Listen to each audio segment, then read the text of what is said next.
Welcome to my YouTube channel. इधर मालती में नीति ने अबरम के कहने पर वो ड्रेस तो पहनी थी, पर अब उसे अबरम के सामने जाने पर शर्म आ रही थी। वो ड्रेस जो अबरम ने उसे पहनने के लिए दी थी वो बहुत ही सेक्सी वन पीस थी। उसकी लेंथ नीति के मिड थाई तक आ रही थी। वे बार बार ड्रेस को खींचते हुए अपने पैरों को ढकने की नाकाम कोशिश कर रही थी। ड्रेस के ऊपर का हिस्सा भी ऑफ शोल्डर था, जिसकी वजह से नीति के गोरे कंधे खुले हुए थे, जिसे उसने अपने बालों से ढक रखा था। वो उस ड्रेस को पहनकर इतनी ज्यादा नर्वस हो गई, कभी वो ड्रेस को नीचे से खींचती तो कभी ऊपर से खींचती। उसके चेहरे पर परेशानी साफ साफ झलक रही थी।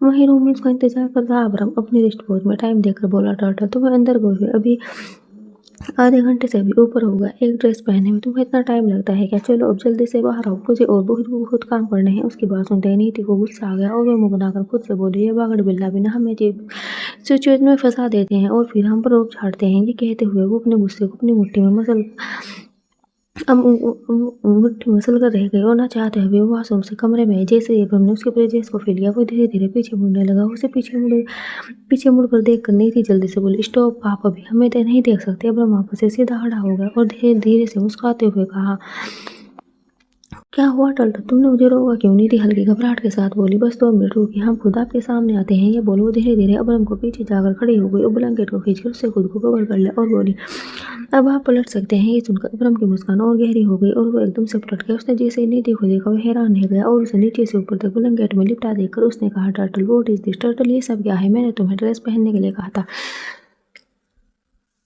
ब्लैंकेट ओढ़ने के लिए नहीं। उसकी बात पर नीति मुंह बनाकर बोली, हमने ड्रेस पहनी पर हम उस ड्रेस में आपके सामने नहीं आ सकते थे। हमें शर्म आ रही थी इसलिए हमने ब्लैंकेट ओढ़ लिया। ये बोलो मुंह लटकाकर खड़ी हो गई। वहीं अबरम ने उसे देखते हुए अपने दोनों हाथ सीने पर बांध लिए और फिर अपने कई पर ऊपर उठाते हुए कहा, टर्टल ब्लैंकेट हटाओ। ये सुननी थी हैरान नजरों से उसे देखने लगी।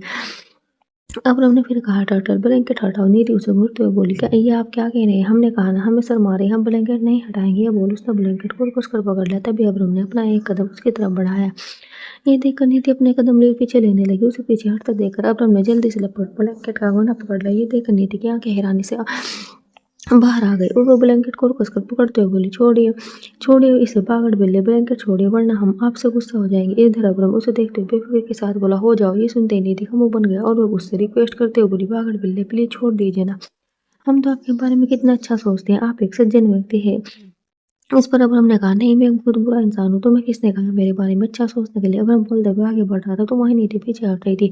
उसकी आंखें डर और घबराहट से भरी थी और वो मुंह बनाए उसे देख रही थी। तब उसे देखते हुए अबरम को एक आइडिया सूझा और उसने जल्दी से कहा, टर्टल तुम्हारे पीछे एक मोटा चूहा है, जल्दी हटो वरना मैं तुम्हें काट लेगा। नीति का इतना सुनना था कि उसके हाथ पैर कांपने लगे। उसने तुरंत रिएक्ट किया और जल्दी से ब्लैंकेट को छोड़कर दूर खड़ी हो गई। वे डरते हुए अपनी बड़ी बड़ी आंखों को इधर उधर घुमा रही थी। अबरम उसे देखकर मुस्कुरा दिया और उसे नीचे से ऊपर तक देखने लगा। ब्लैक कलर की उस ड्रेस में नीति सच में बहुत खूबसूरत लग रही थी। उसकी गोरी स्किन ब्लैक ड्रेस में कोयले की खान में हीरे की भांति चमक रही थी। अबरम की आंखें उसके कांपते पैरों से होते हुए उसके शरीर के हर एक हिस्से को एक्सप्लोर करते हुए उसकी नजर नीति के चेहरे पर जाकर ठहर गई। उसके खूबसूरत चेहरे पर डर भी एक श्रृंगार जैसा लग रहा था जो उसकी खूबसूरती को और बढ़ा रहा था। अबरम उसे देखते हुए धीमे कदमों से उसके पास जाने लगा और उसके पास जाकर उसने नीति की कमर पर अपना हाथ रख दिया। नीति जो अभी भी अपनी डरी आंखों से चूहे को ढूंढ रही थी, वो उसके हाथ को अपनी कमर पर महसूस कर उसे देखने लगी। अबरम की आंखों में उसके लिए डिजायर दिख रही थी। उसने एक हाथ से नीति के चेहरे पर आई बालों को छुआ और उसके कान के पीछे करने लगा। वहीं नीति ने अपनी अनकंट्रोल धड़कती धड़कनों को फील करते हुए धीरे से अपनी पलकें झुका ली। अबरम धीरे धीरे उसके कमर को प्रेस करने लगा, जिसकी वजह से नीति न चाहते हुए भी उसके करीब चलाई और अपनी मुट्ठी को कसकर बंद कर लिया।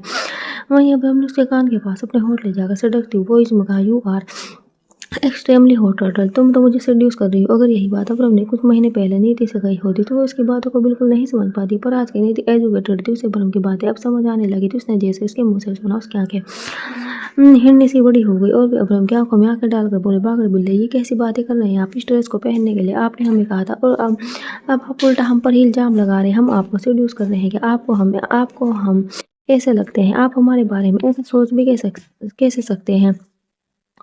उसे चिट्ठी देखकर अब हमको मजा आ गया था और वो खुश हो गया। तभी उसने नीति को दूसरे और सटा लिया और उसके बालों की लट से खेलते हुए कहा, गुस्सा तुम्हारी नाक पर रहता है Tuttle, but like your attitude. बोलते हुए वो फिंगर्स को नीति के चेहरे पर घुमाने लगा। उसके हर एक कदम हर मुंह नीति को एक अलग ही में एहसास करवा रहा था। वो अंदर से बेचैन हो उठी थी। तभी उसने अपने दोनों हाथों को अबरम के चेस्ट पर रखकर उसे पीछे की तरफ धकेलने की कोशिश करते हुए कहा, अब आपने हमें देख लिया, अब हमें छोड़िए, हमें चेंज करना है, हम इन कपड़ों में ज़्यादा देर नहीं रह सकते। उसकी कोशिश पर पानी फेरते हुए ब्रह्म ने उसकी कमर को मजबूती से पकड़ लिया और कहा, पर अभी तो मैंने तुम्हें सही से देखा भी नहीं है टर्टल। ये सुनते ही नीति की बड़ी बड़ी आंखें और बड़ी हो गई और वो हैरानी से उसे देखने लगी। वो उसकी आंखों में देखते हुए अपने आप उसे अपने साथ ले जाने लगा। वो उसे लेकर मिरर के पास आया और फिर मिरर के सामने खड़ा करते हुए उसने आँखों से ही इशारे कर उसे मिरर की ओर देखने के लिए कहा। नीति ने जब उससे नज़र हटाकर खुद को मिरर में देखा तो वो उसे खुद को देखती रह गई। खुद को देखते हुए धीरे से मुस्कुराई और बोली, हमें नहीं पता था हम इन कपड़ों में भी अच्छे लग सकते हैं। अब हमने उसे पीछे से अपनी बाहों में भर लिया। उसके कंधे पर अपना हाथ सिर रखते हुए कहा, टर्टल तुम अच्छी नहीं, बहुत अच्छी लग रही हो। उसकी बात सुनकर नीति की मुस्कान और गहरी हो गई। तभी अब्रम ने धीरे से अपने होठों से उसके गाल को छू लिया।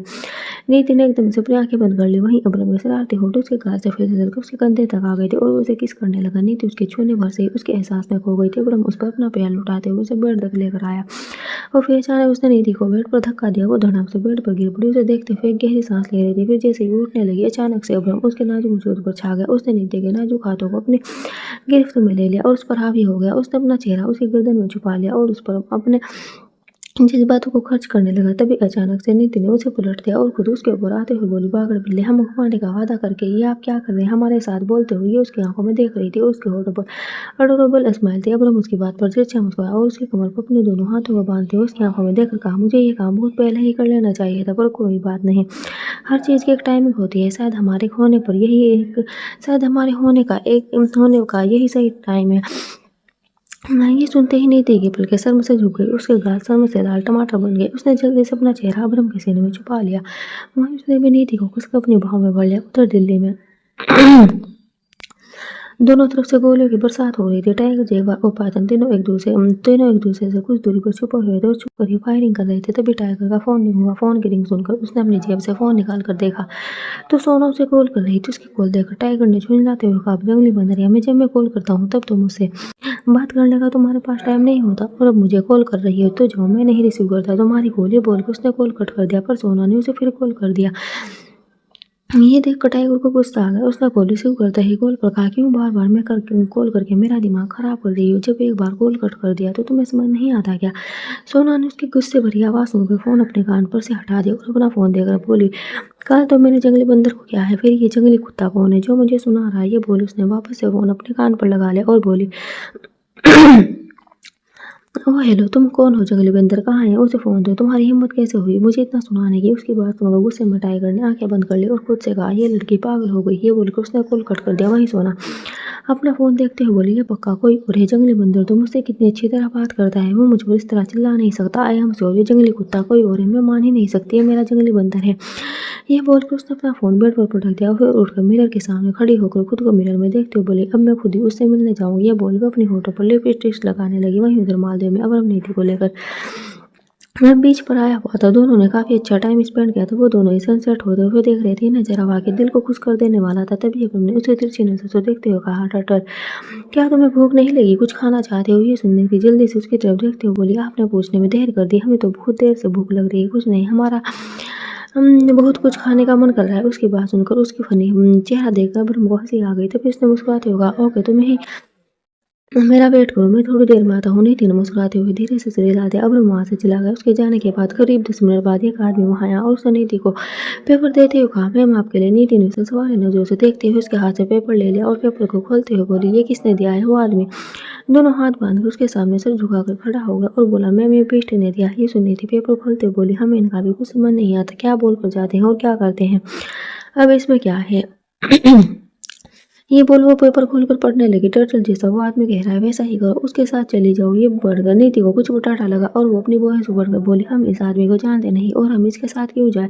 जैसे उसने ये कहा तभी उसके फ़ोन पर एक मैसेज आया और उसने अपना फ़ोन देखा तो मैसेज अब्रम का ही था। मैसेज में लिखा था, टर्टल, उस आदमी को मैं नहीं भेजा है, उसके साथ जाओ। मैसेज पढ़कर नीति मुँह बनाते हुए उस आदमी से बोली, हमें कहाँ जाना होगा? इन आदमी ने नीति को आगे चलने का इशारा किया और खुद उसके पीछे पीछे चलने लगा। बीच बीच पर काफ़ी लोग थे। नीति वो सबके बीच से निकल कर जा रही थी, तभी वो किसी से टकरा गई और उस लड़की की नज़र उसके ड्रेस पर गिरी। वो लड़की अपनी ड्रेस खराब होते देखकर जोर से चिल्लाती बोली, व्हाट द हेल, ये क्या किया तुमने? यू फूल, तुम्हारी आंखें क्या खराब हो गई है? देख कर नहीं चल सकती? बोलते हुए वो नीति की तरफ मुड़ी और उसे घूर कर देखने लगी। उसके इतना बोलने पर नीति को भी गुस्सा आ गया और वो भी उतने ही गुस्से में बोली, एक्सक्यूज मी, हमारी आंखें बिल्कुल ठीक है, पर लगता है तुम्हारी आंखें खराब हो गई है, इसलिए तुम्हें यहाँ का क्राउड दिखाई नहीं दे रहा। अपनी आंखें सही से खोलो और यहाँ का नज़ारा देखो, यहाँ इतनी भीड़ है, किसी को किसी से धक्का लगना आम बात है। हमने तुम्हें जानबूझकर धक्का नहीं दिया, हमें भी धक्का लगा, इसलिए हम तुमसे टकरा गए। नीति की बातों ने उसे स्पीचलेस कर दिया था। वो उसे घूर कर देखने लगी। उसने नीति को नीचे से ऊपर तक देखा। नीति ने आज लाल रंग की बेहद खूबसूरत साड़ी पहनी थी। काफी टाइम बाद आज उसने अबरम की डिमांड पर फिर से साड़ी पहनी थी, इसलिए वो आज और भी ज्यादा खूबसूरत लग रही थी। माथे पर डायमंड जैसी छोटी सी बिंदी के साथ सिंदूर भी लगा था, गले में मंगलसूत्र, हाथ में भरी भरी चूड़ियां। उसे इस लुक में देखकर वो लड़की उसे देखती रह गई। तभी नीति ने उसके सामने चुटकी बजाते हुए आगे कहा, हम जानते हैं तुम्हें अपनी ड्रेस खराब होने का तुम्हें बुरा लगा होगा, पर आगे से बोलने से पहले उसने अपने आसपास देख लेना। वेल तुम्हें हमसे धक्का लगा, इसके लिए हम तुमसे सॉरी कहते हैं। वो लड़की उसका एटीट्यूड देखते ही रह गई। वहीं वो उसके सामने से एटीट्यूड के साथ चली गई। उसके पीछे वो आदमी भी चला गया। वो लड़की उसे गुस्से में जाते हुए देखती रह गई। उसने गुस्से में अपनी मुट्ठी को वापस बंद कर लिया। तभी एक लड़की ने उसके कंधे पर पीछे से हाथ रखते हुए कहा, कनिका रिलैक्स पेज पर ये सब होता रहता है। वहीं कनिका ने गुस्से में कहा, इसकी हिम्मत कैसे हुई मुझे इतना सुनाने की, मैं इसे नहीं छोड़ूंगी। उस लड़के ने कहा, पर अब तो वो चली गई है, हम क्यों अपना मूड खराब करें, लेट्स एंजॉय। वहीं वो आदमी नीति को लेकर बीच के पास वाले एक रिसोर्ट में आकर नीति रिसोर्ट के बाहर खड़ी उसे देखते हुए बोली, आप हमें यहाँ क्यों लेकर आए हैं? उस आदमी ने कहा, मैडम बीस्टे ने आपको यहीं बुलाया है, वो आपका अंदर इंतजार कर रहे हैं। नीति उसकी बात सुनकर वापस से मुड़कर रिसोर्ट को देखने लगी और फिर सीधे कदमों से वो रिसोर्ट को देखते हुए अंदर जाने लगी। जैसे जैसे वो अंदर जा रही थी उसकी आंखें हैरानी से बड़ी होती जा रही थी। वो रिसोर्ट बड़ी बहुत ही खूबसूरती से सजा हुआ था। हर तरफ छोटी छोटी रंग बिरंगी लाइट और मनमोहक फूलों की सजावट थी। नीति जिस रास्ते पर चल रही थी उस रास्ते पर भी लाल रंग का कारपेट और उस पर गुलाब की पंखुड़ियां बिखरी हुई थी। ये सब उसके मन को भा रहा था और वो खुशी से मुस्कुरा रही थी। उसके गाल भी गुलाब की पंखुड़ियों की तरह लाल हो गए थे। जैसे ही वो रिसोर्ट के अंदर पहुंचे, हॉल के बीच रखे टेबल पर उसे एक पेपर नोट मिला। उसने वो पेपर नोट उठाया, उसे खोलकर पढ़ने लगी। टर्टल, मेरे इंस्ट्रक्शन को फॉलो करो और मुझे ढूंढो। ये पढ़कर नीति धीरे से मुस्कुराई और बोली, पागल बिल्ला, अब क्या हमारे साथ लुका छुपी खेल है? अगर ऐसा है तो फिर हम अच्छे से छुप जाए, क्योंकि हम इस खेल में माहिर हैं। हम आपको यूं ही चुटकियों में ढूंढ निकालेंगे। बोल उसने पेपर नोट को फोल्ड कर दिया और इधर उधर देखने लगी तो वहाँ कुछ एरो बने हुए थे। नीति उन एरो को फॉलो करते ऊपर रिसोर्ट की टेरेस पर आ गई थी। टेरेस का नजारा नीचे के नजारे से भी बेहद खूबसूरत था। उसे देखकर ऐसा लग रहा था जैसे वो खूबसूरत फूलों के गार्डन में खड़ी हो। हर तरफ रंग बिरंगे फूलों की सजावट और पीले रंग की रोशनी बिखरी हुई थी। ये देखकर नीति और खुश हो गई। टेरेस के एक साइड टेबल रखा था और दूसरी साइड एक टेंट बना हुआ था जिसे बहुत सारे फूलों से सजाया हुआ था। नीति अपनी बड़ी बड़ी आंखों को चारों तरफ घुमाते हुए आगे बढ़ रही थी। वो जैसे ही एक जगह रुकी, अचानक से सारी लाइटें बंद हो गई। चारों तरफ अंधेरा फैला। देखकर वो हैरान रह गई। उसकी चमकती आंखों में डर दिखने लगा और वो डरते हुए इधर उधर देखते हुए चिल्लाने लगी, बागड़ बिल्ले कहाँ हैं आप? प्लीज हमारे सामने आइए, हमें डर लग रहा है। अब हम जी प्लीज जल्दी आइए, हमें बहुत डर लग रहा है। ये बोलते हुए उसकी आवाज़ ये वहाँ से होगी। तभी अचानक से सिर्फ उसके ऊपर सफेद रोशनी पड़ी और छोटे छोटे चांद सितारे बारिश बनकर उस पर बरसने लगी। ये देखकर नीति हैरानी के साथ साथ असमंजस में अपने ऊपर हो रही चांद सितारों की बारिश को देखने लगी। तभी वहाँ बर्थडे सॉन्ग बजा, happy birthday to you, happy birthday to you, happy birthday, happy birthday. Birthday song सुनकर नीति खुश हो गई। उसके चेहरे पर स्माइल आ गई और उसकी आंखें खुशी से और चमकने लगी। तभी अचानक से उसका दिल धक से रहेगा, क्योंकि अगर हमने अचानक ही आकर पीछे से उसे अपनी बाहों में भर लिया। उसके कंधे पर सिर रखते हुए उसके कान के पास अपनी गहरी आवाज में कहा, हैप्पी बर्थडे माय टर्टल। ये कहकर उस नीति के कान पर अपने होंठ रख दिए और धीरे और उसके कान और गाल पर किस करने लगा। वो उसकी बाहों में धीरे से किस मचाई और फिर उसकी तरफ पलटते हुए उसकी आंखों में देखकर बोली, आपको हमारा बर्थडे याद था? हमने उसके गाल पर हाथ रखा और उसकी आंखों में देखते हुए कहा, टर्टल मुझे तुम्हारे बारे में सब पता है, तुमसे जुड़ी छोटी छोटी सी बात और बड़ी से बड़ी बात मैं सब जानता हूँ। ये कहकर उसने नीति के माथे पर किस कर लिया। फिर उसका हाथ पकड़कर उसे लेकर टेबल के पास आया और उसे चेयर पर बिठा दिया। फिर खुद उसके सामने जेंटलमैन की तरह घुटनों के बल बैठ गया और उसके एक पैर को उठाकर अपने घुटनों पर रख लिया। अंदाजा के मुताबिक नीति ने उस पैर में पायल नहीं थी। ये देखकर वो धीरे से मुस्कुरा। वहीं नीति उसे सवालिया नजरों से देखते हुए बोली कि आप क्या कर रहे हैं? अब हमने सिर उठा उसे देखा और अपनी पॉकेट से पायल निकालकर उसके सामने कर दिया। जैसे नीति ने अपनी पायल देखी वो हैरानी से उसे देखते हुए बोली, हमारी पायल आपके पास कैसे? हमें तो लगा था हमने अपनी पायल खो दी और तभी से हम एक पैर में पायल पहने घूम रहे थे, पर आपको हमारी पायल कहाँ मिली? अब हमने उसकी साड़ी को थोड़ा ऊपर उठाया, उसके पैर में पायल को पहनाते हुए कहा, टर्टल जिस रात तुम मेरे कमर में पहली बार आई थी उसी रात तुम अपनी निशानी मेरे पास छोड़ गई थी। ये सबूत था कि तुम मेरे साथ पूरी रात रही हो। इसके जरिए ही मैंने तुम्हें ढूंढा था। बोलते हुए उसने निधि की आंखों में देखा तो वो भी मुस्कुराती आंखों से उसे देख रही थी। उसके होठों पर प्यास भरी मुस्कुराहट बिखरी हुई थी। वहीं अब्राहम ने उसके पैर में पायल पहनाकर उसके पैरों को अपने होठों से छू लिया। जैसे निधि ने उसके होठों की छोर को अपने पैरों पर महसूस किया, उसने अपनी आंखें बंद कर ली और अपनी मुट्ठी को कसकर भींच लिया। वो लंबी लंबी सांस लेते हुए अपनी धड़कनों को कंट्रोल करने की कोशिश कर रही थी। तभी अब्राहम ने उसके चेहरे को अपने हाथों में भर लिया और उसके माथे पर किस करके उसे देखते हुए कहा, ओपन योर आइज टर्टल। निधि ने धीरे धीरे अपनी आंखें खोली, उसकी आंखों में देखने लगी। अब्राहम ने अपनी बात को जारी रखते हुए आगे कहा, आज की रात को मैं बहुत स्पेशल बना दूंगा टर्टल। तुम कभी भी इस रात को भूल नहीं पाओगी। ये सुननी थी बोली, ओ लड़ी, आपने इस रात को स्पेशल बना दिया है। इतने अच्छे से हमने अपना बर्थडे कभी सेलिब्रेट नहीं किया। थैंक यू हमारे लिए इतना सब करने के लिए। थैंक यू बागड़बिल्ले, थैंक यू सो मच। तभी अचानक से अब्राहम ने उसके होठों पर अपनी एक उंगली रख दी और सिर को हिलाते हुए कहा, तुम्हें थैंक यू बोलने की जरूरत नहीं टर्टल। ये सब मेरे तुम्हारे लिए नहीं, अपने लिए। क्या है, तुम मेरी हो। नीति उसकी आंखों में देखते हुए मुस्कुराने लगी। वहीं अब्राहम जो उसके चेहरे को निहार रहा था, वो उसकी आंखों में देखते हुए अपनी उंगली को उसके होठों पर मुंह करने लगा। नीति का पूरा शरीर एकदम से कांप उठा और उसने धीरे से अपनी पलकें झुका ली। अब्राहम की फिंगर पे भी उसके होठों पर मुंह हो रही थी। वो उसके होठों के निचले हिस्से को सहला रहा था, जिसकी वजह से उसके होठ थरथराने लगे। तभी उसने अपने छोटे-छोटे हाथों को उसके कंधे पर रखकर दबा दिया और अपना चेहरा उसके सीने में छुपा लिया। ये देखकर वह तिरछा मुस्कुराने लगा। वहीं नीति ने उसके कंधे को और कसकर पकड़ते हुए कहा, आपको हमें तंग करके खुशी मिलती है ना। ये सुनकर उसकी मुस्कान और गहरी हो गई। उसके प्यार से नीति को अपनी बाहों में भर लिया और उसके सिर पर किस कर लिया। फिर उसे अपनी बाहों में भरे हुए उसे लेकर टेबल के पास जाने लगा और टेबल के पास आकर उसने नीति को केक दिखाते हुए कहा, टर्टल तुम्हारा बर्थडे केक। नीति ने उससे लग होकर केक को देखा और खुशी से चहककर बोली, वाह ये कितना सुंदर है। फिर जैसे उसकी नजर केक के ऊपर बने छोटे से कछुए पर गई, उसकी वॉइस उकड़ गई। वो अपनी आंखों को छोटा कर उस कछुए को घूरते बोली, अब्राहम जी ये क्या है, आपने केक के ऊपर कछुआ क्यों बनवाया। वो उसे गुस्सा होते देख अब्राहम को मजा आ रहा था। उसने जैसा एक्सेप्ट किया था नीति में बिल्कुल वैसा ही रिएक्ट किया था। उसे हंसी आ रही थी, पर फिर उसने अपनी हंसी को कंट्रोल करते हुए कहा, टर्टल तुम भी तो टर्टल हो और देखो ये टर्टल भी बिल्कुल तुम्हारे जैसा दिख रहा है। ये सुनते नीति को गुस्सा आ गया और वो अब्राहम को घूरने लगे। तभी उसने नीति का हाथ पकड़ा और नाइफ लेकर केक कट करवाने लगा। उसने केक का छोटा सा पीस लिया और उसे खिलाने लगा। वो वो नीति अभी भी नाराजगी से उसे देख रही थी। तभी अब्राहम ने उसे खुरगो के खिलाने का इशारा किया तो वो भी केक का छोटा सा पीस लेकर उसे खिलाने को हुई। अब्राहम ने भी अपना मुंह खोल लिया था, पर इससे पहले कि वो केक का पीस उसके मुंह में आता, नीति ने अपना हाथ नीचे कर लिया और टिश्यू पेपर से अपना हाथ साफ करते हुए बोली, पानी पूरी। ये कहते उसकी आंखों में चमकती और अब्राहम को साइड कर उसके सामने से आगे बढ़ गई। अब्राहम का मुंह अभी भी खुला हुआ था और वो हैरानी से उसे जाते हुए देख रहा था। उसने धीरे धीरे अपने मुंह को बंद किया। उसे देखते हुए सिर हिलाकर बोला, टर्टल तुम्हारा कुछ नहीं हो सकता। वहीं निधि पानी पूरी के पास जाकर उसे ललचाई नजरों से देखने लगी। उसके मुंह में पानी भर आया था और वो बार बार अपने सलाविया को गटक रही थी। तभी वो पीछे मुड़ी और उससे बोली, आप तो सच में बहुत अच्छे हस्बैंड है, हमारा कितना ख्याल रखते हैं। और ये पानी पूरी ये तो हमारी जान है। Thank you so much Abraham ji. Abraham उसकी बात सुनकर दोनों हाथ सीने पर बांधते हुए मुस्कुराने लगा।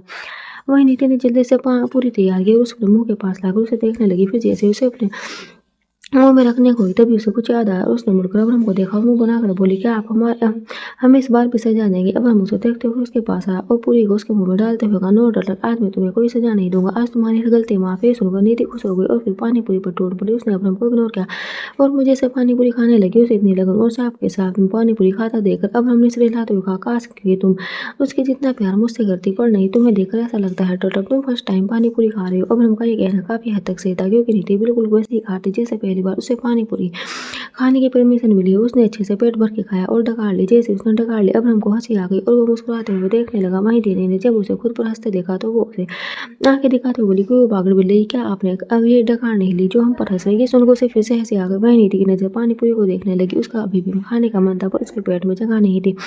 फिर उसने एक हाथ अपने पेट पर रखते हुए कहा, बस ये एक और, ये लास्ट है, इसके बाद हम और नहीं खाएंगे। ये कहकर उसने एक पूरी तैयार कर फिर उसे अपने मुंह के पास ले जाने लगी। तभी उसने तिरछी नजरों से अब्राहम को देखा और फिर उस आंखों से इशारा करते हुए पूरी खाने के लिए कहा। अब्राहम ने अपना हाथ दिखाकर मना कर दिया। नीति उसके पास गई और उसकी तरफ पूरी बढ़ाते हुए बोली, पागल बिल्ले, एक बार इसे खाइए तो सही, जिंदगी का मजा खट्टे मीठे स्वाद में है, एक बार इसे टेस्ट तो करिए, आपको भी अच्छी लगने लगेगी। अब्राहम ने साफ मना करते हुए कहा, नो टर्टल, मैं इतना अनहेल्दी खाना नहीं खाता। ये सुनकर वो पानी पूरी को उलट पलट कर देखने लगी और फिर उससे बातें करते हुए बोली, क्या तुम इतनी हल्दी हो पागल बिल्ले, तुम्हें खाना नहीं चाहते, पर कोई बात नहीं, तुम उदास मत होना, तुम्हारे लिए हम है ना, हम तुम्हें खाएंगे, हम तुम्हें बिल्कुल मना नहीं करेंगे। और फिर ये कहकर उसने पूरी को अपने मुंह में डाल दिया और आंखें बंद करते हुए चिबाने लगी। वो उसकी बात सुनकर गए। अभ्रम खुद को हंसने से रोक नहीं पाया। वो देखते हुए हंस रहा था, पर तभी अचानक से उसकी हंसी से उठ गई और वे बड़े ध्यान से उसे देखने लगा। नीति आंखें बन के खा रही थी और उसके होठों के कोने से पानी पूरी का खट्टा मीठा पानी निकल रहा था। वो पानी उसकी चिन से होते हुए उसके गर्दन पर आया और उसने नीचे उतरने लगा। पर तभी अचानक से अभ्रम के होठों ने उसे बीच में ही कैप्चर कर लिया। उसने नीति की गर्दन पर ठहरी उस बूंद को अपने होठों में कैद कर लिया। वहीं जैसे नीति ने उसके होठों को अपनी गर्दन पर महसूस किया और उसकी आंखें एकदम से खुल गई और उसका शरीर स्टेचू की तरह जम गया। अभ्रम के होठ धीरे धीरे ऊपर की तरफ जा रहे थे और फिर उसके चिन के पास आकर वो उसके होठों को किस करना। नीति को अचानक से हिचकी आ गई और वो अभ्रम के सीने पर अपने दोनों हाथ रखकर उसे पीछे की तरफ धकेलने लगी। वहीं अभ्रम जो इतनी देर से खुद पर कंट्रोल किया खड़ा था, वो अब आउट ऑफ कंट्रोल हो गया था, इसलिए उसके ऊपर नीति के धक्के देने का कोई भी असर नहीं हुआ। अभ्रम ने उसे और कसकर अपनी बाहों में भर लिया। कुछ देर तक उसे किस करते रहने के बाद जब वे सेटिस्फाइड हो गया तो वो उससे अलग हुआ। नीति गहरी गहरी सांस ले रही थी। तभी उसने अपनी बड़ी बड़ी आंखों को उसे घूरते हुए कहा, ऐसा कौन करता है अभ्रम जी? आपने तो हमारी सांसें रोक दी थी। वहीं अभ्रम ने उसे देखते हुए एक हाथ से अपने मुंह को साफ करते हुए कहा, turtle I want to right now. ये सुनते ही नीति हैरानी से उसे देखने लगी। उसे अभ्रम की आंखों में डिजायर दिख रही थी। उसने जल्दी से अपने मुंह में आए पानी को गले से नीचे उतारा और अपने कदम पीछे लेते हुए बोली, ये आप क्या कह रहे हैं? अभ्रम उसे देखते हुए उसके पास आने लगा और बोला, वही जो तुम सुन रही हो turtle. I want to spend the whole night with you today. I want to make you love to you all night today. उसकी बात सुनते ही नीति की सांस अटक गई और अचानक से उसके कदम लड़खड़ा गए। वो जैसे ही पीछे गिरने को हुई, तभी अभ्रम ने तेजी से आगे बढ़कर उसका हाथ पकड़ लिया और वो उसके साथ के सामने सहारे हवा में लटके झूल रही थी। वो अपनी ड्रमी सहमी आंखों से उसे देख रही थी। तभी अचानक से अभ्रम ने उसे ऊपर खींचा तो उसके दोनों हाथ उसके कंधे पर आ गए और वो उसकी बाहों के घेरे में कैद हो गई। उसने धीरे से अपने सिर को ऊपर उठाया और उसकी आंखों में देखने लगी। उसके चेहरे पर घबराहट, शर्म और डर सभी के मिले जुले भाव थे और आंखों में एक सवाल दे रहा था, आज ही क्यों? तो वहीं अभ्रम ने उसकी सवालिया आंखों को पढ़ते हुए कहा, टर्टल आज की नाइट स्पेशल है और मैं तुम्हें वो देना चाहता हूँ जो सिर्फ तुम्हारा है। इस पर सिर्फ तुम्हारा हक है। आज मैं खुद को तुम्हें सौंप कर तुम्हें अपना बना लूंगा। मेरा साथ दो, मैं तुम्हें आज बहुत प्यार देना चाहता हूँ। यह कहकर उसने नीति के माथे को अपने होठों से छू लिया। वहीं नीति ने धीरे से अपनी आंखें बंद कर ली। तभी बैकग्राउंड में एक सॉफ्ट म्यूजिक बजने लगा और अभ्रम उसके साथ डांस करने लगा।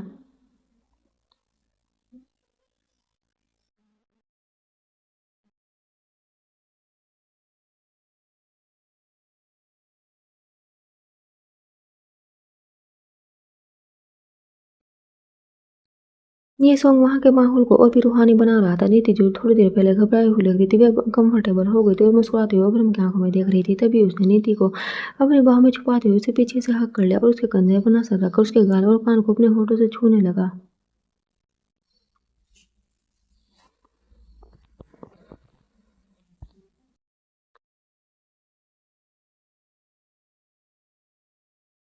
जैसे जैसे सॉन्ग अपने आखिरी पड़ाव पर पहुंच रहा था, वैसे वैसे अभ्रम का प्यार भी नीति के लिए बढ़ता जा रहा था और उसके प्यार को महसूस कर उसकी बाहों में आइसक्रीम की तरह मेल्ट होती जा रही थी। जैसे ही सॉन्ग का एंड हुआ, अभ्रम ने उसे अपनी बाहों में उठा लिया और उसे लेकर टेंट के अंदर चला गया। नीति ने जैसे ही टेंट के अंदर का माहौल देखा, वो चौंक गई और अपनी बड़ी बड़ी आंखों को चारों तरफ घुमाते हुए उसने अभ्रम से कहा, ये सब आपने क्या है? अभ्रम ने उसे देखते हुए धीरे से हाँ में सिर हिला दिया। टेंट के बीच में एक बेड रखा हुआ था जिसे फूलों से सजाया गया था और हर तरफ फूल ही फूल बिखरे हुए थे और कैंडल चल रही थी। इतनी खूबसूरती उस टेंट को सजाया गया था कि उसके सामने एक साथ स्टार होटल का स्वीट रूम भी फीका पड़ गया था। अभ्रम ने नीति को आराम से बेड पर बिठा दिया और फिर उसे एक बॉक्स देते हुए कहा, टर्टल ये तुम्हारी बर्थडे गिफ्ट। ये सुनते ही नीति की आंखें खुशी से चमकने लगी और वो बॉक्स को अपने हाथों में पकड़ते हुए बोली, सच्ची ये हमारा बर्थडे गिफ्ट है। अभ्रम ने उसे देखते हुए मुस्कुराकर सिर हिला दिया। वहीं नीति जल्दी जल्दी बॉक्स खोलने लगी। जैसे जैसे वो बॉक्स खुल रहा था, उसकी एक्साइटमेंट और बढ़ती जा रही थी। पर जैसे उसने बॉक्स के अंदर रखी चीज को देखा, उसकी आंखें सिकुड़ कर छोटी हो गई और वो उसे घूरते हुए बोली, ये क्या है अभ्रम जी? आपने फिर से हमें ऐसे कपड़े गिफ्ट किए हैं। आप चाहते क्या हैं? अभ्रम ने उसकी आंखों में देखते हुए मुस्कुराकर कहा, मैं तुम्हें इस ड्रेस में देखना चाहता हूँ। नीति ने ड्रेस उठाकर देखा। अब फिल्म बनाकर उसे ड्रेस दिखाते हुए बोली, ये ड्रेस तो पहले वाली ड्रेस से भी ज्यादा छोटी है, हम नहीं पहनेंगे ये कपड़े। ये बोलकर उसने ड्रेस को अभ्रम के ऊपर फेंक दिया। उसने कैच कर लिया और फिर उठते हुए कहा, टर्टल तुम्हें ड्रेस पहननी होगी क्योंकि मैं तुम्हें इस ड्रेस में देखना चाहता हूँ। नीति उठकर उससे दूर होते हुए बोली, हमें लगता है आपका दिमाग खराब होगा, इसलिए आप ऐसी बातें करने लगे हैं और ऐसी ड्रेस हमें गिफ्ट कर रहे हैं। चाहिए हमें आपसे बात ही नहीं करनी। ये बोलकर वो जैसे टेंट से निकलने को हुई, तभी अभ्रम ने आगे बढ़कर उसे पकड़ना चाहा, पर उसकी इस कोशिश में नीति की साड़ी का पल्लू उसके हाथ में आ गया।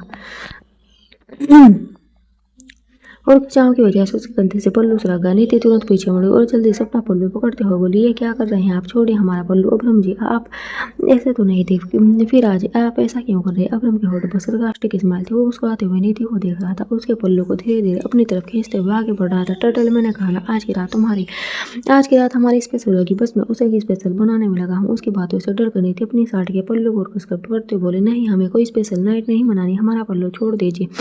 जैसे ही उसने ये कहा तभी अब्रम ने उसकी साड़ी का पल्लू जोर से खींचा और वो उसकी बाहों में आ गई। वो उससे डर रही थी। उसके चेहरे पर घबराहट साफ साफ नजर आ रही थी। ये देखकर अब्रम ने उससे पूछा, टर्टल, तुम इतना पैनिक क्यों कर रही हो? मैं तुम्हारे इतने करीब पहली बार तो नहीं आया, फिर ये घबराहट क्यों? नीति उसे नजर चुराते बोली, हमें नहीं पता ऐसा क्यों हो रहा है, पर आज हमें आपसे डर लग रहा है। अब्रम ने उसकी कमर को कसकर पकड़ लिया और हल्का सा दबाते हुए कहा, मेरी आंखों में देखो। नीति ने धीरे से अपने पलके उठाकर उसकी आंखों में देखा, फिर उसकी आंखों में देखते हुए कहा, टर्टल, अगर आज तुम ना कहोगे तो मैं यहीं रुक जाऊंगा, आगे नहीं बढ़ूंगा। बस मैं हमारे रिश्ते को एक नया मोड़ देना चाहता हूँ। तुम चाहोगे तभी हम आगे बढ़ेंगे। कहते हुए कंटिन्यूली अपने हाथों को उसकी कमर पर मुंह कर रहा था। उसकी हरकतें नीति के दिल में गुदगुदी कर रही थी। वो न चाहते हुए धीरे से मुस्कुराई और अचानक ही उसके गले लग गई। उसने अब्रम की शर्ट को अपनी मुट्ठी में कसकर भर लिया। उसका यह करना अब्रम को ग्रीन सिग्नल दे गया था। उसकी मुस्कुराहट और गहरी हो गई और वो धीरे धीरे उसके ऊपर झुकने लगा। उसने नीति के चेहरे को अपने हाथों में भरा और उसे दर्शक से देखते हुए कहा, जब तक तुमने मेरी नफरत देखी है, मेरा टॉर्चर सहा है, पर आज तुम मेरा प्यार देखोगी, मेरे प्यार को महसूस करोगी। ये सुनते ही शर्म से एक बार फिर उसके पलके नीचे झुक गई और तभी अब्रम ने धीरे से उसके होठों को अपने होठों की घेर में ले लिया और उसे पर्सनैलिटी चूमने लगा। वो उसे किस करते हुए बेड पर आ गया। करीब 20 मिनट उसके होठों को चूमने के बाद वो उसकी गर्दन और गले पर आया और झटके से उसकी साड़ी के पल्लू को उसके शरीर से अलग कर दिया। उसका नाजुक वजूद अब्रम के सामने बेपर्दा हो गया। नीति ने शर्म से अपनी आंखों को बंद कर लिया।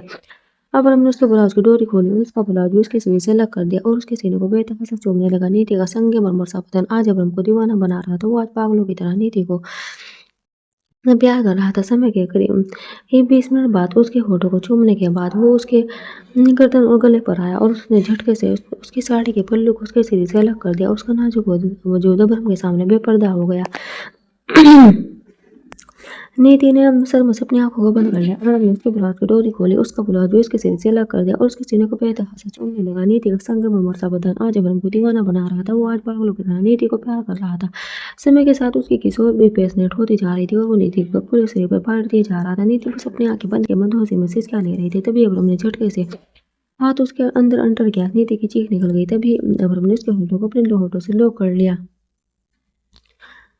जिससे नीति की चीख उसके मुंह में ही दब गई और उसकी आंखों के कोनों से आंसू बह गए और उसने अपने नाखून अब्रम के कंधों में धंसा दिया। अब्रम ने उसे बाहों में भरकर अपने अंदर छुपा लिया था। इससे उसका भारी शरीर नीति के नाजुक वजूद पर अपना वर्चस्व स्थापित कर गया था। अगर कुछ जख्म अब्रम ने उसे दिए थे तो कुछ जख्म नीति ने उसे दिए थे। जैसे जैसे अब्रम अपनी मौजूदगी के निशान उसके नाजुक वजूद पर छोड़ता जा रहा था, वैसे वैसे नीति भी अपने निशान उसके सिर पर छोड़ती जा रही थी। उसके नाखूनों ने न जाने कितनी बार अब्रम को घायल किया था, पर उसे दर्द का एहसास तक नहीं हुआ था। वो तो आज उसे एहसास में खोया हुआ था, जो आज उसे पहली बार महसूस किया था। जैसे जैसे कैंडल बुझती जा रही थी और रात गहरा रही थी, अब्रम का प्यार भी नीति के लिए और गहरा होता जा रहा था। उसकी चाहत, उसकी डिजायर भी बीतते समय के साथ उस पर हावी हो रही थी। इसी के साथ सातों आत्माओं का फाइनली मिलन हो गया था। जिस तरह से वो अपने एहसास से उसे रूबरू करवा रहा था, नीति उसका साथ देने से खुद को रोक नहीं पाई और उसके एहसास में तो उसके प्यार को महसूस करने लगी।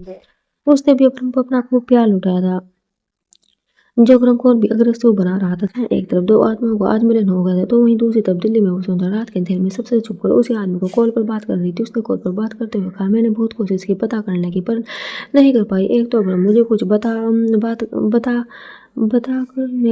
कर नहीं गया और जब भी टाइगर और जगवार से उसके बारे में पूछती हो तो वो दोनों कोई बहाना बनाकर टाल देते हैं। समझ नहीं आ रहा आप कैसे पता करो वो दोनों कहाँ गए। ये सुनकर कॉल के दूसरी तरफ से आदमी बोला, वो सुन तभी उसके बारे में पता करना ही होगा। अगर तुम्हें मुझे पता नहीं चलेगा तो मैं फिर से अपना निशाना कैसे बनाऊंगा। अब वक्त आ गया है, सालों से चल रही इस साजिश को अब्रम की मौत के साथ खत्म कर दिया जाए। आखिर कब तक हम लोग ऐसे ही घुट घुट कर जीते रहेंगे। अब तो वे 26 साल का होने वाला है। हमने जैसा प्लान किया था उसके अकॉर्डिंग उसके 26 साल पूरे होते ही हमें अपने प्लान को अंजाम देना है। वो सुंदर दांत पिस कर बोली, पर कैसे हम अपना प्लान पूरा करेंगे? ना हमने उसके साइन लिए हैं और ना ही मुझे उसकी अभी विल के बारे में कुछ पता है। मुझे उससे बात करने का एक मौका तक नहीं मिला। उसने सडनली मुझे बताया और फिर उस लड़की के साथ चला गया। जब तक वो वापस नहीं आ जाता तब तक हमें शांत रहना होगा और तुम्हें शहर को छोड़कर जाना होगा। उसके कुत्ते तुम्हें हर जगह ढूंढ रहे। वो आदमी वसुंधरा की बात पर तेज से मुस्कुराते बोला, नहीं उसको डार्लिंग, वो मुझे ढूंढ नहीं रहे, वो उस आदमी को ढूंढ रहे जिससे शांति अपार्टमेंट में बॉम्ब प्लांट किया था। उसने अपने उस आदमी को मैंने अंडरग्राउंड कर दिया है। जब तक मैं नहीं कहूँगा वो अपनी जगह से बाहर नहीं आएगा और कोई उस तक नहीं पहुँच पाएगा। तो तुम टेंशन मत लो, अब्राहम और उसके लोग मुझे कभी नहीं ढूंढ पाएंगे। इस बात पर वसुंधरा गुस्सा करते हुए बोली, पर उस वॉचमैन का क्या? उसने तो तुम्हारे उस आदमी का केस बनवा दिया है और टाइगर और जगुआर स्कोच को लेकर उस आदमी को ढूंढ रहे। कहीं ऐसा ना हो कि वो उस तक पहुँच जाए। ये कहते हुए घबरा रही थी। तभी उस आदमी ने वसुंधरा को समझाते हुए कहा, नहीं ऐसा नहीं होगा, वो सामने तक कभी नहीं पहुंचेंगे। मैंने कहा ना, वो अंडरग्राउंड है, उसके बारे में किसी को नहीं पता। जहाँ वसुंधरा से बात करते हुए वो आदमी से बोलता कि उसके आदमी को टाइगर और जगुआर कभी नहीं ढूंढ पाएंगे। तो वहीं उधर जगुआर और बादल, वो तीनों ही सभी आदमियों को मारकर उस आदमी को जिंदा पकड़ कर ले आए थे। अंधेरा काफी हो गया था, इसलिए किसी को कुछ नहीं पता चला और वो लोग उस आदमी को लेकर सीधा टॉर्चर रूम में चले गए और उसे नजर बंद कर दिया। टाइगर ने उस रूम को डोर पर लॉक लगाते हुए पाइथन और जगुआर से कहा, जब तक बीस्ट नहीं आ जाते ये डोर ओपन नहीं होगा और इसे खाना भी मैं खुद दूंगा। बीस्ट इसे जिंदा रखना चाहते हैं, इसलिए हमें उनके आने तक इसे जिंदा रखना होगा और ये विला में है। इस बात की खबर किसी को ना हो, किसी को कानो कान तक पता नहीं चलना चाहिए कि आदमी विला में है। जयगवार ने उसकी बात से सहमति जताते हुए कहा, डोंट वरी, किसी को कुछ पता नहीं चलेगा, पर बीस्ट कब आने वाले हैं? इस सवाल पर टाइगर ने कहा, ये तो सिर्फ बीस्ट ही जानते हैं। अब जब उनका मन होगा तो वो वापस आ जाएंगे, पर जब तक हमें इसे सेफ रखना होगा। अब हम तक इस विला में बहुत कुछ होता आया है। हमें लगता था यहाँ कुछ नहीं हो सकता, पर नहीं, यहाँ कुछ भी हो सकता है। कौन किससे मिला हुआ है, कौन किसके साथ है, कौन साजिश रहा है, हम इस बारे में कुछ नहीं पता। ये सुन पाइथन ने कहा, आपने सही कहा सर, इसलिए अब मेरे पास एक आइडिया है। क्यों ना इस आदमी को हम मिला के इसे गेस्ट हाउस में शिफ्ट कर दे। अभी रात भी है और हमें आते हुए किसी ने देखा भी नहीं, तो इस बारे में किसी को पता भी नहीं चलेगा। उसकी बात सुनते हुए टाइगर और जगुआर दोनों को जैसे ध्यान से देख रहे थे। वहीं पाथर ने अपनी बात को जारी रखते हुए आगे कहा, सर मैं ऐसा इसलिए कह रहा हूँ क्योंकि अब तक हम लोगों के रहते हुए इस विला में कुछ ना कुछ होता आया है। क्वीन पर अटैक हुआ और फिर शीला आंटी, जिसके जरिए हमें सच पता चलने वाला था, वो भी अब कोमा में है और आगे पता नहीं क्या होगा। ये आदमी हम इस आदमी तक ले जाएंगे जिसने अब तक इतनी साजिशें रची है, इसलिए उसकी जान को सबसे ज्यादा खतरा है। इसलिए मैं सोच रहा था कि उन्हें हम इसे गेस्ट हाउस में रखें, जहाँ का पता किसी को नहीं चलेगा। उसकी बात पर सोचते हुए जयगवार ने कहा, पहली बार तूने कल की बात कही है, मैं तेरी बात से एग्री करता हूँ। ये बोल उसने टाइगर की तरफ देखा, आगे कहा, I think Python is right. दोनों की बात सुनकर टाइगर भी सोचने लगा और फिर कुछ सोचकर उसने सिर हिलाते हुए कहा, ओके, तो इसे भी तक गेस्ट हाउस में शिफ्ट कर दो। और फिर उन लोगों ने उसी टाइम उस आदमी को गेस्ट हाउस में शिफ्ट कर दिया, जिसकी खबर वसुंधरा को कानों कान तक नहीं हुई। वहीं अगली सुबह महादेव ने दी, जब सोकर उठे तो उसने लंबी सिंगड़ाई लेते हुए अपनी आंखें खोली। उसके चेहरे पर सुकून बिखरा हुआ था, उसका चेहरा साइन कर रहा था। उसने अभी आंखें खोलते ही एक नज़र गोद को देखा और मुस्कुराने लगी। उसके सिर पर छोटे हुए अब्रम की मौजूदगी के निशान कल रात की कहानी को बयान कर रहे थे और वह कल रात के बारे में सोचते हुए मुस्कुरा रही थी। उसके गाल शर्म से सेब की तरह लाल हो गए थे और वो और भी ज्यादा खूबसूरत लग रही थी। उसका नाजुक वजूद चादर में सिमटा हुआ था। उसने धीरे से अपनी पलकों को उठाया और तिरछी नजर सबने बगल मैंने लेटे अब्रम को देखा, पर वो नहीं था। उसे ना देखकर नीति की आंखें हैरानी से बड़ी हो गई और एक हाथ पेड़ को टटोलते हुए बोली, अब्रम जी आप कहाँ चले गए इतनी सुबह सुबह? हाँ, मैं यहाँ अकेला छोड़कर आप कहाँ चले गए? इसने चारों तरफ देखा, पर उससे अब्रम कहीं नजर नहीं आया। उसने जल्दी से अपने कपड़े पहने और टेंट से निकल वो पूरे टेरिस पर अब्रम को ढूंढने लगी, पर उसे कहीं नहीं मिला। उसे ढूंढते हुए रिसोर्ट से बाहर आ गई, पर उसे अब्रम तब भी कहीं नहीं दिखा। नीति की आंखें बेचैन हो गई और दिल घबराने लगा। वो इधर उधर देखते हुए खुद से बोली, अब्रम जी कहाँ हैं आप? हमें इस तरह अकेला छोड़कर कैसे जा सकते हैं? आप हमारे साथ ऐसे कैसे कर सकते हैं? आप हमें छोड़कर कहाँ चले गए? ये बोलते उसकी आंखों में आंसू आ गए और उसकी आवाज़ भारी हो गई। उसका दिल जोरों से धड़कने लगा था। उसे कोई अनहोनी होने की आशंका लग रही थी। रिसोर्ट बीच के सामने था और वहाँ आसपास कुछ होटल और रिसोर्ट भी थे।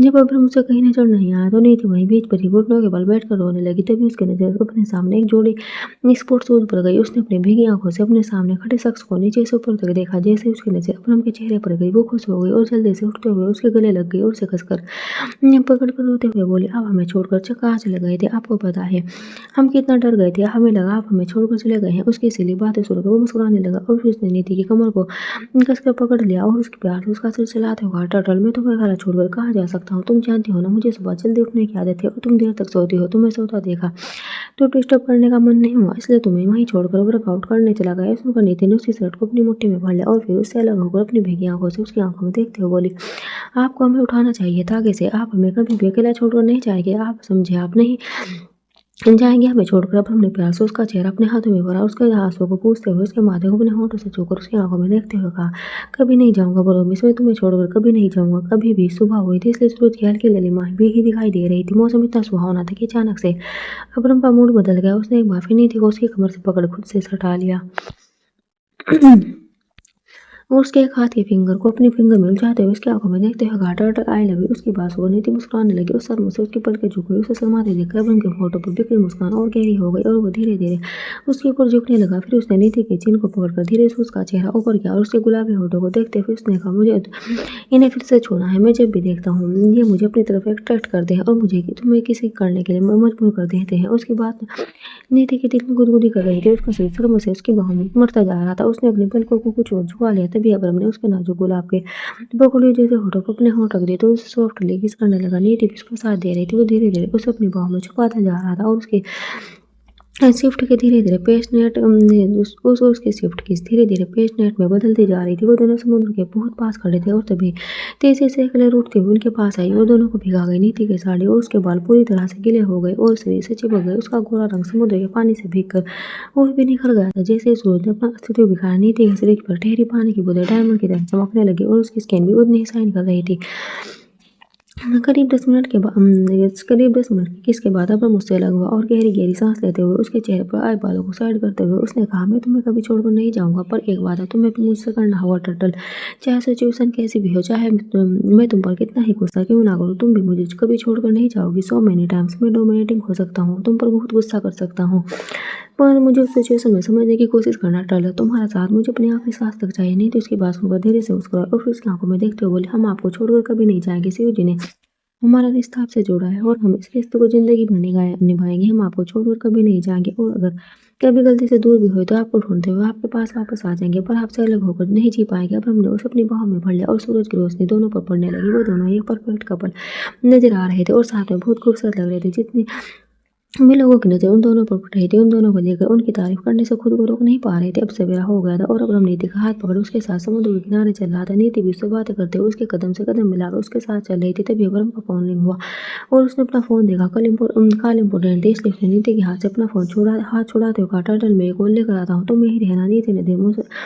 नीति ने धीरे से मुस्कुराते हुए अपना सिर हिला दिया और समुद्र की तरफ मुँह करके खड़ी हो गई और उसके चमकते पानी को देखने लगी। तभी उसका ध्यान कुछ आवाज़ों ने अपनी ओर खींच लिया। उसने गर्दन घुमाकर देखा तो कनिका अपने दोस्तों के साथ जॉगिंग कर रही थी। उसे देखकर नीति ने वापस अपनी नजर फेर ली और समुद्र को देखने लगी। कुछ मिनट बाद उसने जब अब्रम की तरफ देखा तो उसके हाथ के इशारे से उसे अपने पास बुला। नीति मुस्कुराते उसके पास जाने लगी और वो कॉल पर बात करते हुए चलने लगा।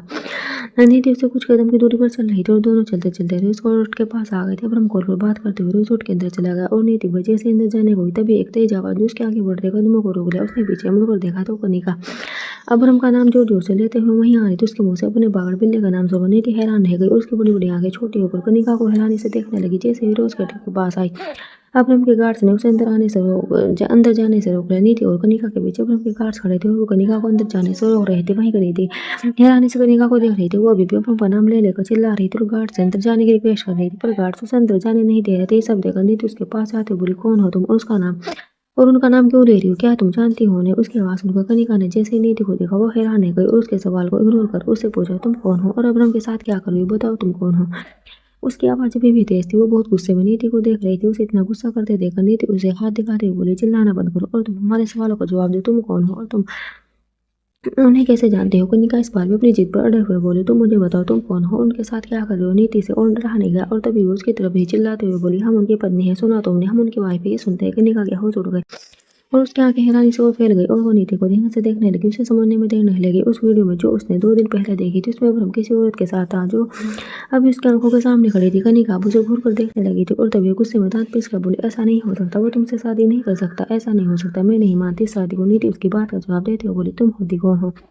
हमारी शादी को मानने और न मानने वाली हो कौन तुम? हमारी शादी पर सवाल उठाने वाली। नीति की बात अभी पूरी भी नहीं होती कितने में कनिका ने उसे बीच में रोकते हुए कहा, मैं वो हूँ जिसकी जगह आज तुम खड़ी हो, मैं वो हूँ जिसकी जगह तुमने ली है। उसकी शादी मुझसे होने वाली थी, वो मुझसे प्यार करता था, उसकी बीवी में बनने वाली थी। जैसे नीति ने सुना उसके होश उड़ गए। एक पल के लिए उसके कदम डगमगा गए और वह पीछे को हुई उस पर फिर उसने खुद को स्ट्रॉन्ग करते हुए कहा, तुम झूठ बोल रहे हो, उसकी ज़िंदगी में कोई लड़की नहीं है और उन्होंने सिर्फ हमसे प्यार किया है और शादी भी हमसे की है। यहाँ पहली लड़की है जो उनकी ज़िंदगी में आई है। तुम झूठ बोल रहे हो, हम नहीं मानते तुम्हारी बातों को। इस बात पर कनिका ने तिरछा मुस्कुराई और फिर दोनों हाथ अपने सीने पर फोल्ड कर नीति को देखते हुए बोले, इतना भरोसा है उस पर तो जाओ जाकर पूछे उससे कनिका कौन है और क्या रिश्ता है उसका कनिका से। 2 साल पहले मैं उसकी बीवी बनने वाली थी, पर कुछ लोगों ने मुझे उससे दूर कर दिया, मेरा प्यार मुझसे छीन लिया, पर अब मैं ऐसा नहीं होने दूंगी। जैसे जैसे नीति उसकी बात सुन रही थी उसका मन घबरा रहा था। उसका शरीर अंदर से कमजोर पड़ने लगा था। वो कनिका की बात को मानना नहीं चाहती थी, पर जिस कॉन्फिडेंस के साथ वो अपनी बातें उसके सामने रख रही थी, नीति उसकी बात को नकार भी नहीं पा रही थी। जैसे ही कनिका बोलकर चुप हुई, नीति ने कहा, हमें नहीं पता उनके अतीत में तुम थी या नहीं, पर जो पिता है उनका अतीत था, उनका बीता हुआ कल और आज हमें और कल भी हम ही है। ये बोल उसने गार्ड की तरफ देखा और कहा, इसे अंदर आने मत देना। ये कहकर वो कनिका को एक नजर देकर अंदर चली गई। वहीं कनिका उसे गुस्से में देखने लगी और फिर उसने जोर से चिल्लाते हुए कहा, तुम मेरी जगह कभी नहीं ले सकते, समझी तुम? बेस्ट सिर्फ मेरा है, मेरा, और उसे मैं अपना बना कर रहूंगी। तुम मेरी जगह कभी नहीं ले सकती। उसकी आवाज़ नीति के कानों तक भी जा रही थी, पर वो उसकी बातों को सुनना नहीं चाहती थी, इसलिए उसने दोनों हाथों को अपने कान ढक लिए और तेज कदमों से अंदर चली गई। वहीं बाहर खड़े गार्ड ने कनिका को गन दिखाकर डरा दिया और वहां से जाने पर मजबूर कर दिया। नीति अपने रूम में गई और बेड पर बैठते हुए कनिका की कई बातों के बारे में सोचने लगी। उसके मन में कई सारे सवाल उठे। उसने खुद से पूछा, क्या सच में उनकी जिंदगी में हमसे पहले कोई और थी? क्या वो लड़की सच कह रही थी? पर ऐसा कैसे हो सकता है? भागड़ बोले, तो कभी हमें इस बारे में नहीं बताया, हम नहीं मानते उनकी बातों को। अगर ऐसा कुछ होता तो वो हमें जरूर बताते, कहते हुए खुद को मन को तसल्ली दे रही थी। नीति अभी भी इस बारे में सोच रही थी। वो सोचते सोचते उसे अतीत की कुछ बातें याद आई, जब अरुण ने उसे पार्टी में जाने के लिए तैयार करवाया था, जब उसने जबरदस्ती नीति को वेस्टर्न गाउन पहनने के लिए मजबूर किया था, और जब वो उसके सामने तैयार होकर आई थी, तब उसने उसे देखते हुए कहा था, आई हैड ब्यूटीफुल गर्ल्स। ये सब याद करते हुए नीति को ऐसा लगा जैसे उसका कदम घुटने लगा। उसकी आंखों में पानी भरा है और ना चाहते हुए भी उसकी आंखों से आंसू बहने लगे। Thanks for watching, bye bye.